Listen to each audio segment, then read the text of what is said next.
All right, so this one, I definitely feel like you have a lot to say on as well. So, can you speak a bit about generational trauma? You can define it and then let us know some examples of it.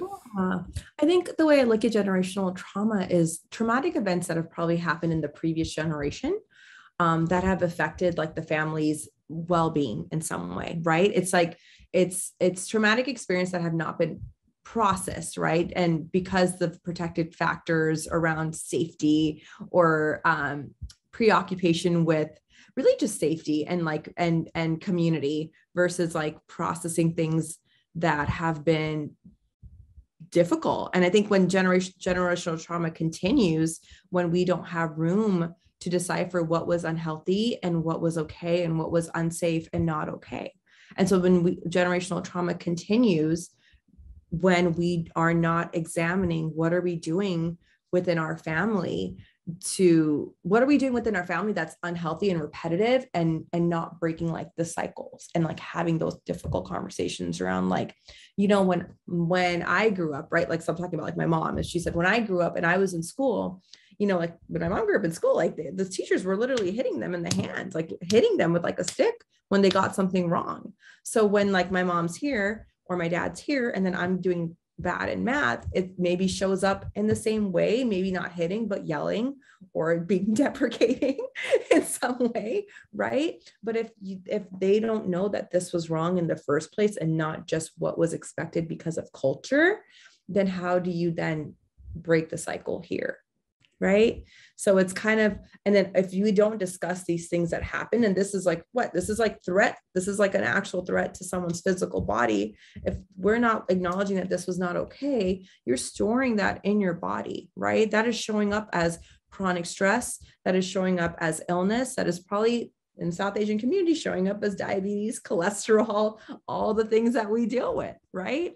And that gets passed on. So generational trauma is basically saying like how like it's the idea of like epigenetics and like how our genes can actually change due to unprocessed trauma and how our bodies and stress physically change as a trauma response, right? Like the cortisol levels, how we're affected because of these things that have happened to us in the past.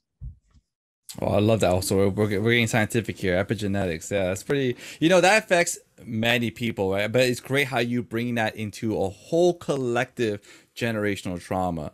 For example, like you were saying, if South Asians have a certain trauma and they do not process it properly, they'll just hold it in and not express it or deal with it, then their children might have heightened fight or flight responses to certain stimuli that wouldn't have been there in the first place for another culture, right? I wish I could think of a more specific example, but that's great. I never really thought about using that in a cultural manner, and that would make so much sense. Right, right, absolutely. I mean, just in like, gosh, there's like so many. I mean, this could even go back to just grief and loss. If you grew up in a country, especially with like South, like my grandmother had like 8, 9 kids, right? Oh Like my on goodness. both sides, and there were so many miscarriages and so much loss with that. But the duty was bear children, make sons, right? That's your role as a woman. Who talked about all the loss, all the grief, what that took on the body, right? What that then did growing up with your mother who experienced that but then never processed that. How did that show up with her kids as she's raising them, right? And then how does that now show up now? So there's different ways to think about it, but that's a really good physical example of unhealed work and leaving things to not be disclosed or talked about, if there's even language around grief and loss when it comes to that, No, aside from that's true. culture, expectation and duty, I right? love how you constantly bring that up. Make sure the language that is so important. Something that we do not even think about could be that important. We might have the words today, but those topics and words may not have been there back then. So that's really true.